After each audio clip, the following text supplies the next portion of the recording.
Bapak, Ibu, dan saudara sekalian, firman Tuhan akan kita renungkan dari 1 Petrus 3 ayat 19 dan 20 demikian.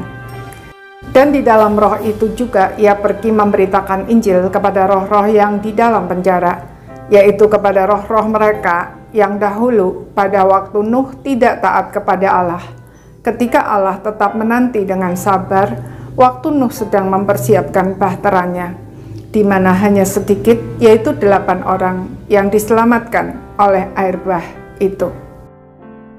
Saudara-saudara sekalian, jika kita membaca ayat ini tanpa mengaitkannya dengan kebenaran Alkitab secara utuh, maka dengan cepat kita akan mengambil kesimpulan bahwa setelah bangkit dari antara orang mati, di dalam roh Tuhan Yesus pergi memberitakan Injil kepada roh-roh yang ada dalam penjara. Maksudnya, roh-roh yang berada dalam penghukuman Allah, karena pada waktu zaman Nuh, mereka tidak percaya kepada firman Tuhan yang disampaikan Nuh agar mereka bertobat. Sebab Tuhan akan mendatangkan air bah yang akan memusnahkan semua yang hidup. Mereka bahkan mentertawakan Nuh sementara ia mempersiapkan bahtera sesuai dengan apa yang difirmankan Tuhan. Akhirnya, semua yang difirmankan Tuhan itu terjadi pada saat yang sama sekali tidak mereka duga. Dan tidak ada yang selamat kecuali Nuh bersama dengan istrinya, 3 orang anaknya, dan 3 orang menantunya.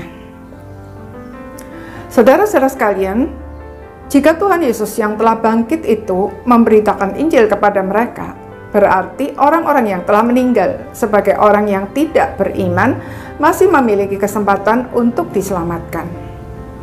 Kalau demikian, maka kita bisa mendoakan mereka agar di alam maut mereka bertobat dan menerima Kristus. Masalahnya adalah pemahaman seperti ini tidak cocok dengan kebenaran seluruh Alkitab. Khususnya 1 Petrus 2 ayat 5-9, di mana di sana dikatakan bahwa sama seperti kebinasaan Sodom dan Gomora, mereka yang menolak firman Tuhan yang diberitakan oleh Nuh dalam masa kesabaran Tuhan binasa dalam dosa-dosa mereka. Sesungguhnya, ketika Tuhan sudah melaksanakan murkanya, berarti kesempatan untuk bertobat sudah berakhir.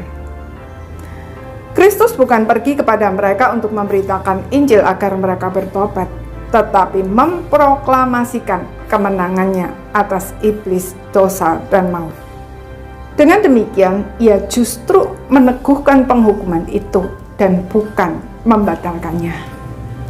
Saudara-saudara sekalian, Allah itu panjang sabar dan berlimpah kasih setia.